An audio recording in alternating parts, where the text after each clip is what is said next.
আমি সোমাশ্রী, আমার একটা নতুন ব্লগে সবাইকে স্বাগত জানাই।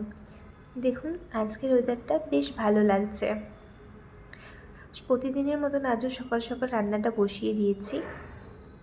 আজকে না একটু সোয়াবিন রান্না করবো ভাবলাম। সোয়াবিনটা একটু অন্যরকমভাবেই করেছিলাম। সোয়াবিনটা সেদ্ধ করে রেখেছিলাম, তার মধ্যে হলুদ গুঁড়ো, নুন গুঁড়ো, লঙ্কা গুঁড়ো আর আদা রসুনের পেস্ট দিয়েছিলাম, অল্প করে সর্ষের তেল দিয়েছিলাম, দিয়ে মাখিয়ে রেখেছিলাম আধ ঘন্টা মতো। তো কড়াইতে তেল দিয়ে দিয়েছি, তেলটা গরম হওয়ার পর আলুগুলো ভাজতে দিয়ে দিয়েছি। আলুগুলো হালকা হালকা মতন ভেজে আসার পর ওর মধ্যে হলুদ নুন দিয়ে একটুখানি শুকনো লঙ্কা আর একটু জিরে ফোড়ন দিয়েছিলাম। আর কেটে ঘষে রেখেছিলাম পেঁয়াজগুলো, ওই পেঁয়াজের পেস্টটা দিয়ে একটু হালকা করে ভেজে নিয়েছিলাম। একটু হালকা ভাজা ভাজা হয়ে আসার পর সোয়াবিনগুলো দিয়ে দিয়েছিলাম। সোয়াবিনটা না ঠিক চিকেন যেমন করে হয় সেরকমভাবেই করতে চেয়েছিলাম। এইভাবে করে দেখবেন, খুব সুন্দর লাগে খেতে। তো টমেটো পেস্টটাও দিয়ে দিয়েছি, দিয়ে ভালো করে নাড়াচাড়া করছি। এবার পরিমাণ মতন জল দিয়ে দিয়েছি আলু সোয়াবিনে সব কিছু হওয়ার জন্য। দেখুন জলটা ফুটছে, একটু হালকা ঝোল ঝোল রেখেছি, পুরোপুরি শুকনো করিনি। সোয়াবিনটা হয়ে গেছে। রাতের জন্য ভাবলাম একটু আলুর দম করবো, তাই আলুটা ভেজে নিচ্ছি আলুর দমের জন্য। জানেন, কালকে যে জিনিসগুলো কিনে এলাম ডিমার্ট থেকে, আপনাদেরকে তো দেখানো হলো না, আর আমি রাতে খুলতেও পারিনি, এত রাত হয়ে গেছিলো। আস্তে আস্তে সোমনাথ অফিস যাওয়ার পর আমিও নিজে গোছাবো এই জিনিসগুলো, আপনাদেরকে দেখাবো কী কী নিলাম। আলুরদমটা কষানো হয়ে গেছে, দেখুন কী সুন্দর কালারটা এসেছে। এবার পরিমাণ মতন জল দিয়ে দেবো, একটুখানি কাঁচা লঙ্কা চিড়ে দিয়েছিলাম, বেশ ভালো লাগে আমার ঝালটা। আলুরদমটা হয়ে এসেছে, এবার নামিয়ে দেবো। সোমনাথ অফিসে বেরিয়ে গেছে। এবার আপনাদেরকে দেখাই কী কী জিনিস কিনেছি।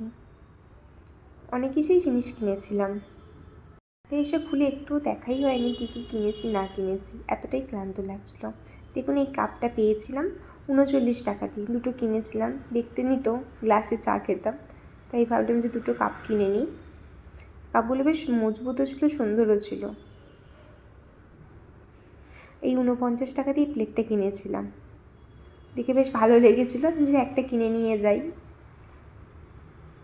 আর সলিডও ছিল।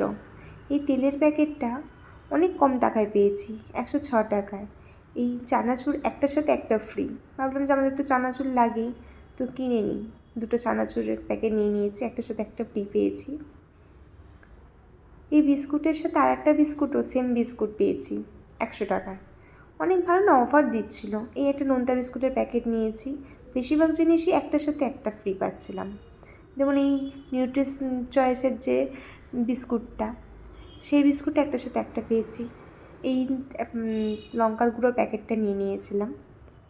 এই ভাঙা ডালগুলো না বাইরের থেকে অনেক টাকা কমে পাচ্ছিলাম, তার জন্য অনেকগুলো প্যাকেট নিয়ে নিয়েছি। আর এখানে তো সর্ষের তেল বোতলে ছাড়া পেলামই না। এই লেসের প্যাকেটটা নিয়েছিলাম, 50 টাকা দাম, 30 টাকা দিয়েছে। কেকের এই 6টার সেটের প্যাকেটটা নিয়েছি, সন্ধ্যাবেলা বেশ খাওয়াটা যাবে। এখানে অনেক রকম ছোলা মটর অনেক রকম ডাল টাল মিশিয়ে একটা রয়েছে, ওটাও নিয়েছি, ভিজিয়ে বেশ সকালবেলা খাওয়া যেতে পারে। একটা একটা করে গুছিয়ে গুছিয়ে রেখে দিই। সন্ধ্যাবেলা হয়ে গেছে, সোমনাথ বাড়ি এসেছে, ভাবলাম যে কিছু একটা করি। প্রতিদিন মুড়ি চানাচুর খেতে ভালো লাগে না, তাই একটু শুকনো লঙ্কা দিয়ে তেল দিয়ে চিড়েগুলোকে না এইভাবে ভেজে নিচ্ছি, বেশ মুচমুচে হয় তেলের উপরে শুকনো লঙ্কা দিয়ে ভেজে নিলে, বেশ ভালো লাগে। লঙ্কা পেঁয়াজ চানাচুর টানাচুর দিয়ে মেখে খেতে। দেখুন দুটো কেক, দুটো বিস্কুট, একটুখানি চানাচুর দিয়ে চিড়ে ভাজা মাখাটা নিয়ে চা নিয়ে খাবো সন্ধ্যাবেলায়, বেশ ভালো লাগবে। একঘেয়েমি মুড়ি খেতে খেতে কি বিরক্তি নেই লাগে। খাবারে তোড়জোড় করছি, পরোটাগুলো বেলে নিয়েছি। জানেন, ওই ডিমার্টে গিয়েছিলাম, চাটু বেলনা ছিল, আমি ভিডিও এডিট করতে গিয়ে দেখছিলাম, যখন গেছিলাম তখন চোখে দেখতে পাইনি। যাই হোক, কী আর করা যাবে, পরের বারে গিয়ে নিয়ে আসবো। এটা হলো পরোটা লুচি, দেখতে পরোটার মতন কিন্তু লুচির মতো করে ভাজছি। ছোটোবেলায় এইটাকে আমার মা আমাকে পরোটা বলতো, তাই আমার ধারণা ছিল যে এরকম চিকন আকৃতির হলে তেলে ভাজলে এটাই পরোটা। তাই হোক, আজ তো পরোটা ভাজতে ভাজতে হঠাৎ ছোটোবেলাকার সেই কথাগুলো মনে পড়ে গেল। রুটি করবো ভেবেছিলাম প্রথমে, তো ভাবলাম যে বাইরে যেমন বৃষ্টি পড়ছে আর রুটি খেয়ে কাজ নেই, যাই একটু পরোটা খেয়ে নিই, বেশ ভালো লাগে বৃষ্টি ওয়েদারে পরোটা আলুর দম ভালোই লাগে। আমার পরোটাগুলো সব কটা ভাজা হয়ে গেছে। দেখুন বাইরে কি পরিমাণে না বৃষ্টি হচ্ছে, মুষলধারে বৃষ্টি হচ্ছিল জানেন। ক্যামেরায় কতটা ধরাতে পারছি বুঝতে পারছি না, সামনে নেট লাগানো তো ঠিক পরিষ্কারভাবে বোঝানোও যায় না, কিন্তু খুবই বৃষ্টি হচ্ছিল মুষলধারে। প্রতিদিন রাত্রেবেলা একই কীর্তি হচ্ছে। আমি পরোটা আলুর দম মিষ্টি যে কালকে নিয়েছিলাম সেটা নিয়েছি, নিয়ে খাওয়া যাক, রাতের খাবার ডিনারটা কমপ্লিট করি। আজকের ব্লগটা এই অবধি, টাটা।